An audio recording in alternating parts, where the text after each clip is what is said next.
Joining me now to break it all down is Missouri Senator Josh Hawley. Senator, thanks so much. You've been all over this rule change. What does it mean to you? What will it mean for users of Twitter or other social media and what they can share? Well, I promise you what it won't mean, and the people whose privacy won't be protected are normal Americans who want to express their views, particularly if they have conservative views. I promise you that their privacy won't be respected. They'll still get censored. They'll still get tracked around. Let's just remember what Twitter does, by the way, how they make their money.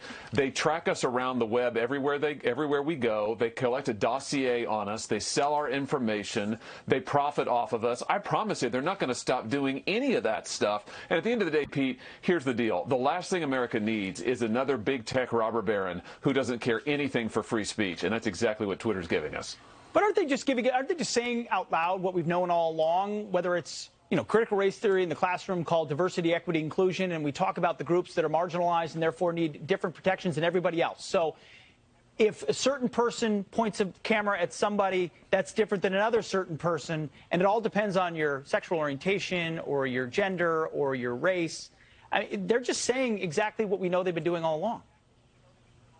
Well, and that's exactly right, and it's the classic what's become the rule of the left, which is rules for thee but not for me. They don't follow their own standards. They never do. Here's the other thing about Twitter. It doesn't really matter what they write down. They don't follow any of the rules anyway. That's right. They just make it up as they go along. And the worst part is you can't go to court to enforce it. Currently, Twitter has immunity. So if they violate their terms of service as to you, there's nothing you can do about it. We should change that. You should be able to go and sue in court. And the other thing we ought to do, Pete, is we ought to break them up. Absolutely. Senator Josh Hawley, thank you so much for your time. Really appreciate it tonight. Thank you.